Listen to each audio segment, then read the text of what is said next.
Welcome to sort of not really Acoustic Thursday at Studio 51 at WNHH-FM. We are blessed today to have some visitors in the studio who crammed a lot of gear and they made it fit and they made it work. The Focus Trio with Izzy Corona-Galan on guitar, Brendan Castor on drums, and Matthew Munzer on bass. That was great, guys. What was that song called? That was Speak No Evil by the great Wayne Shorter. Okay. Yeah. And so these guys are an area band. They met a few years. How many years ago at Western Connecticut State? So probably Matt's freshman. Yeah. So 84 years? Wait, 4 years ago, probably. Yeah. Right? And then you quickly decided you worked as a trio? Yeah. So it's the good thing about playing sort of in a jazz group where it's like you get to see your chemistry with other people and sort of just find what works. What did you find out about the chemistry with you guys? So I think especially like the anticipation and communication with each other, I think, you know? Yeah. You need to be like willing to react. Exactly. And, Yeah, not yeah. get too focused. Well, I always notice the unspoken part. So obviously the easy part, is this the easy part when people know whose turn it's going to be? Have a solo, you do a little nod, you know, you're finishing up the bass solo, you know it's time for the drums. Yeah, exactly. You kind of watch. But what other kinds of chemistry is necessary to make a jazz trio work? Well, you definitely have to like your friends. They definitely got to be friends with the guys. Mm-hmm. So I think that's a big part of why we work as a unit. Mm-hmm. You know, Matt's a great guy. I love to hang out with Matt whenever I get a chance. Israel, I see Israel at work now. We both teach at the same place. Where do you guys teach?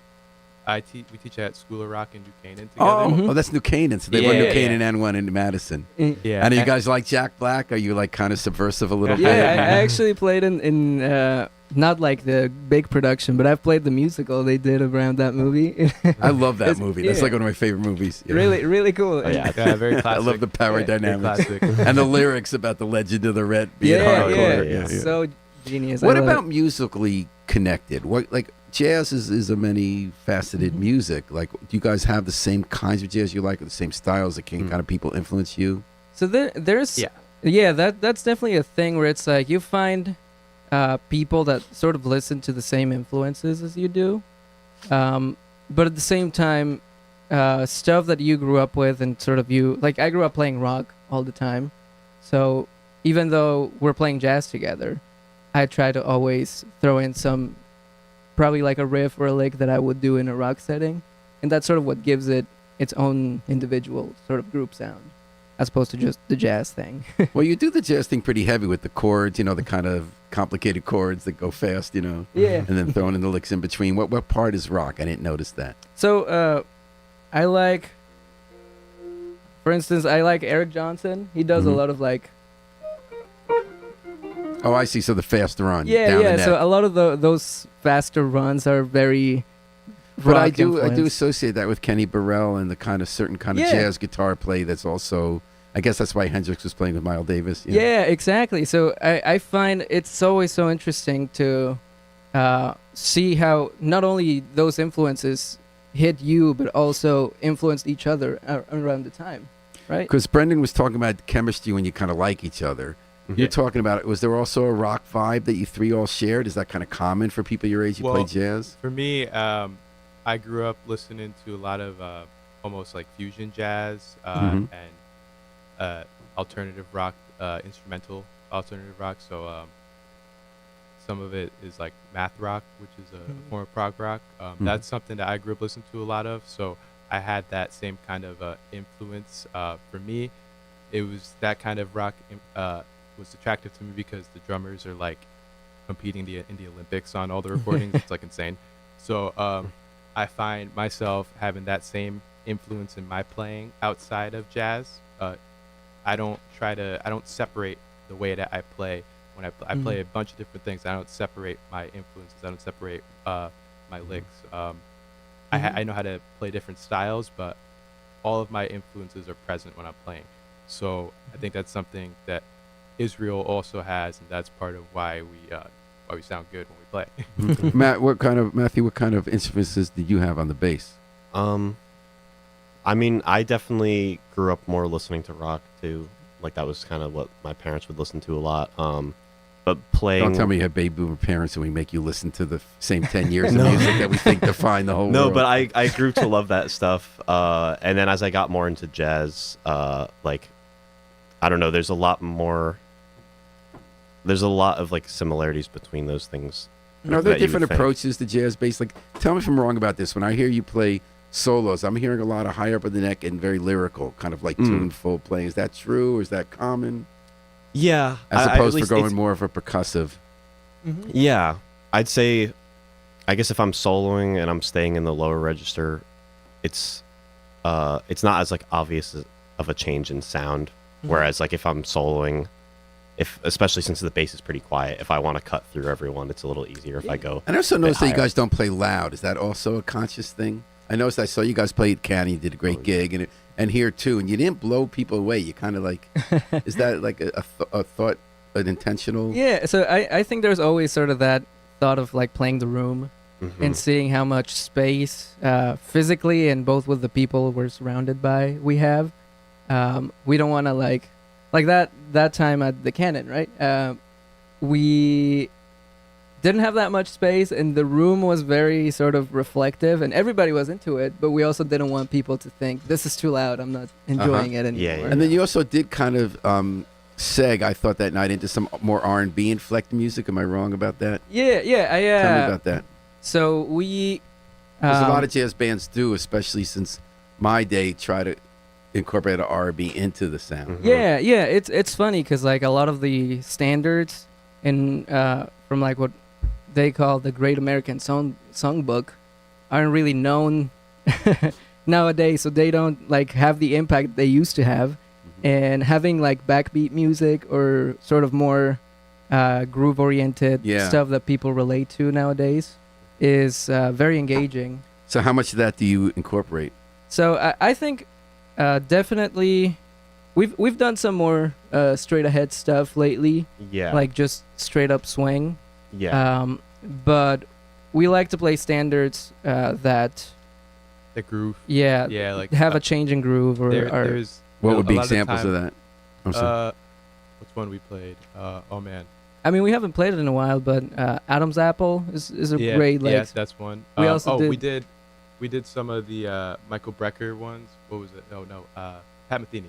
Oh We yeah, did yeah. Song for Bright Size Bilbao, Life, and Song for Bright Size Bilbao. Life. So those are a little bit more like groove oriented. And did you grow up with Metheny when you talked about fusion? He was sort of like one of the first Actually, there. I found him when I was 17. So, how 8 years ago. So, not necessarily grew up, but I would say a lot of my a lot of what formed me as a musician happened in college, and that's one of those things that I got into at about that time period. And do you play? What's the ratio of originals to covers? So right now, we just started adding originals. So mostly we play standards. I started writing some tunes, and I think, because back to the sort of what works or what's the reason we're playing together, I think it's really cool to write for people, like having people in mind. And to me, it was kind of a goal to find a group and then started writing for that group.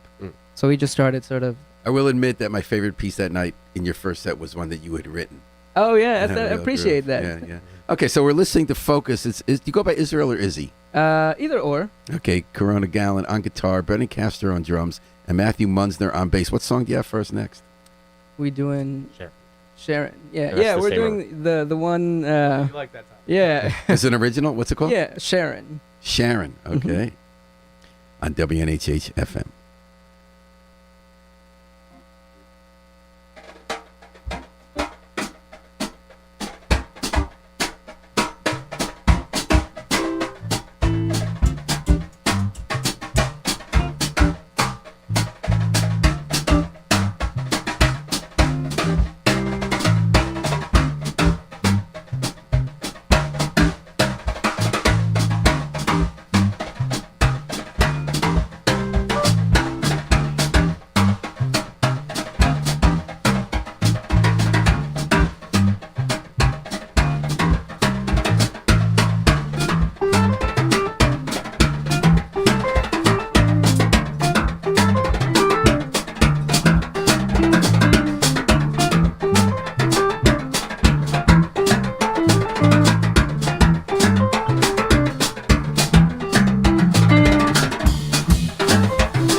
That was Sharon by Focus here on Almost But Not Always Acoustic Thursday, Studio 51 on WNHH FM.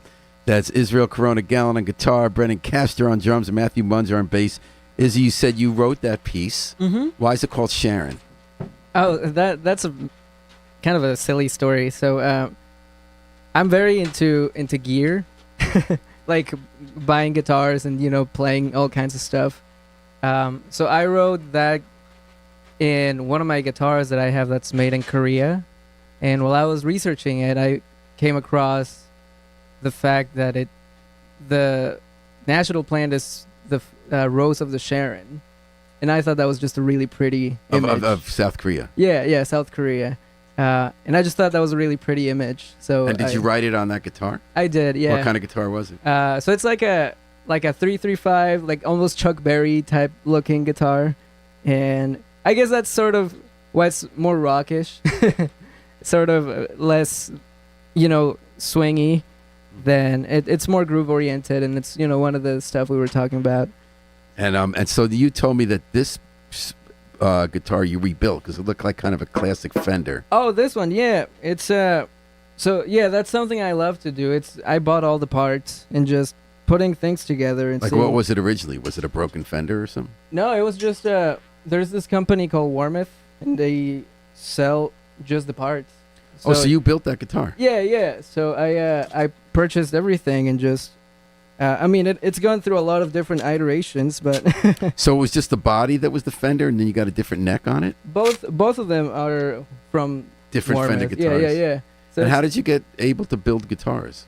Oh, so I'm from Mexico, and I lived there for a long time. You were born in Mexico? Yeah. So I've been playing guitar since I was a kid, and just getting it to a repairman there is so complicated.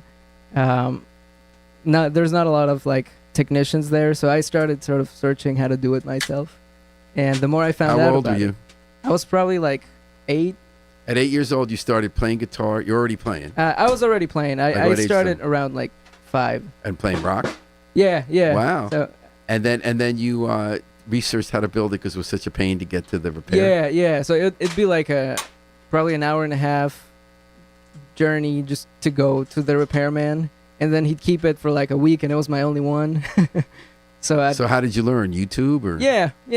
You know how everybody learns everything now. Just type that on Google, like, how do I change this? That's cool. So do you do this as a sideline? Are you ever going to go into making money? I've thought about it. I've done it for friends before. Generally, I enjoy doing it. So. And now you're building your own tunes to mix in. Yeah. And did you say the reason for that is that you like to write, or that you like to add stuff that you think will be more accessible to modern audiences, or what was the reason for writing? So, actually, I think big part of it was one, getting a group together. I find that a lot of people nowadays sort of tend to go at it like solo, and I sort of miss when people had bands like Van Halen or like Alcatraz or really great stuff where people just fit together. So I love that idea of writing for a band. And you wrote this for the band. Yeah. What were you thinking? How'd that affect what you write? So because don't you mostly get the theme and variation and have Matt and Brendan do their own thing, or did you have something in mind for them? So it's funny, this song I have on an EP on Spotify, and I recorded it actually with a different drummer and a different bassist. Mm-hmm. They're both doing their own thing right now, and the way we were playing in a group together for a little bit, and when I wrote it, I sort of the drummer that I was playing with tended to always change the groove of things into like that sort of straight eighths feel. So I figured I would write something that's in straight eighths. And the bass player at the time, his name is Chris Arnone, wrote the bass line to the melody that I had written for the drummer. Okay. So it's kind I of was playing that. yeah. So that's the part that So you wrote a straight eighths with a certain drummer in mind. yeah. And then the bassist added his own part, and sort of that's what I find very appealing. Because Is it almost a funk part with the bass, or no? It kind of is. It's funny because it was written on upright bass. Oh, okay. Oh, that didn't sound upright bass to me. Yeah. So it's funny because Matt almost always plays upright, Oh, or okay. at least when we play our jazz stuff. And what's the difference in upright when you play? How does that change how you play? I think, I'm personally a little more comfortable on the upright. That's what I've definitely spent more time on. I think with the upright, it's a difficult instrument in the sense that, like, there's no frets. Mm-hmm. So your intonation has to be very on point, but also, I don't know, when I'm playing it on the upright, once you've played it enough, you can kind of like get into a sort of groove or zone that I don't know if I can necessarily do on electric as easily. Because with electric, it's more visual to me. I'm like looking at where. And when you're not looking, does that help you more melt into the music? Yeah, and like relate with the to upright, instrument? I have to, after playing it for so long, I have to know where everything is.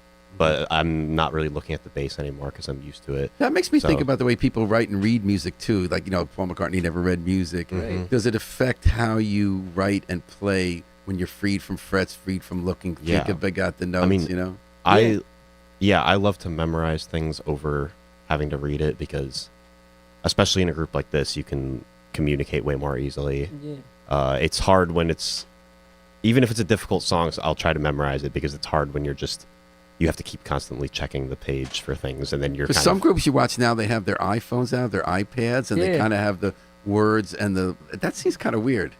Well, I find, and it's like both a physical thing. It's like you have to, like Matt said, you have to get comfortable enough to not think about I'm playing guitar right now, Yeah. and so you can just concentrate on the music. And so how much do you guys play out, and do you record as a trio? We haven't recorded yet. yeah. But Well, there's some recordings.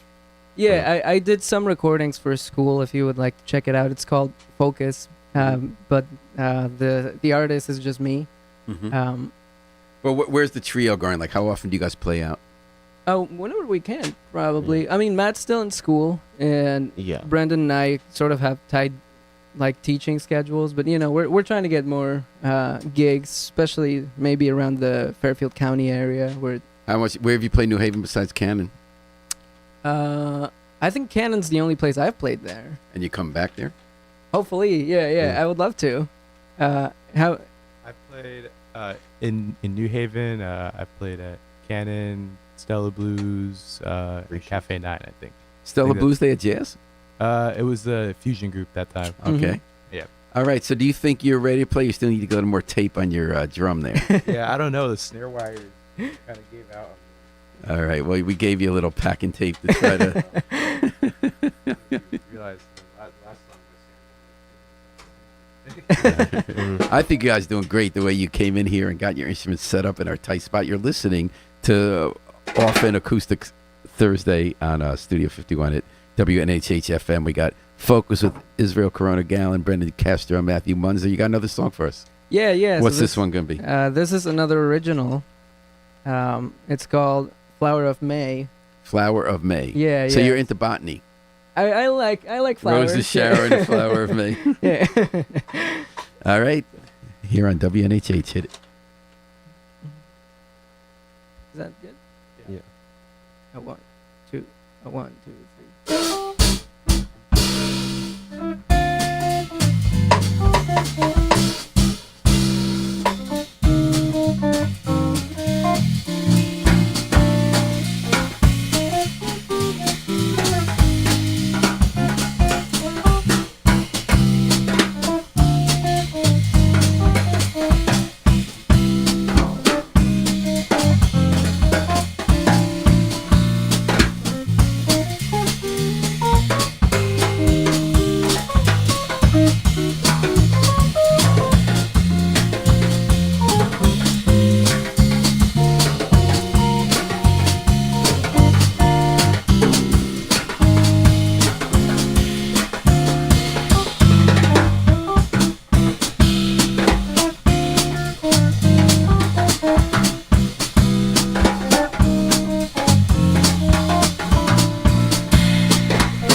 That was Focus Trio here on WNHH FM. Boy, you guys are great. Thanks so much for coming in. Thank you. Thank you. Thank you for having us. It's great to be here. 2 last questions for you guys. So you grew up playing rock for the most part. How do you in your 20s come out being a jazz band? Why be a jazz band today? I think for me, a lot of it was high school. Just, they don't really play or teach, I guess, contemporary music and like early education. So if I wanted to play guitar, I had to join the jazz band. And then it stuck. Yeah. So it's a. And where was that? So I went to high school here in Fairfield, and right next to Bridgeport. So yeah, I started in the they call it jazz lab, which is not quite jazz band. And then I joined the jazz band. Then I joined like the contemporary choir. Yeah. Was there anyone in particular who inspired you? Definitely my band teacher Nick Albano. Any kind of music, any jazz? For that, I think definitely. Like what spoke to you as a kid? I remember playing this Quincy Jones arrangement. I did trombone too for band, and I just remember the part writing of it was so interesting. It was from this album Basie and Beyond. Mm-hmm. I think it was a Quincy Jones song, but I'm not sure. And then Matthew and Brendan, how do you in your 20s find yourself doing jazz instead of rock? Well, it's fun. Is it something about complexity of rhythm it. for you? I mean, I know you really have complex rhythms when you're playing. Is it something about rhythm or no? Yeah, definitely. It's definitely that tickles my brain. Even when I was like primarily a rock drummer, I was playing styles that were a bit more complicated. I enjoy I don't know, playing all those fun rhythms fast, and it's a challenge, and it's part of it just tickles my brain to be able to do that well. And Matthew, how about you? I would say also I got into jazz I guess I started playing it in like middle school because school and stuff, and I didn't really listen to it before that because I don't know, when I would try to, it sounded kind of like dated to me almost. But like as I like listen to it more, you just find things that you really love about it. Like what got me really into it was when I discovered like Horace Silver and like Art Blakey. Like that music is super rhythmic and like catchy, but also some of the most virtuosic like stuff. So it has like, for me, that's like everything that you could do well in a song. Like it's catchy, but it also is just, they have such like masterful ability of their instruments. Well, okay. So, and how do people find out more? So, if they want to see you play or hear your stuff?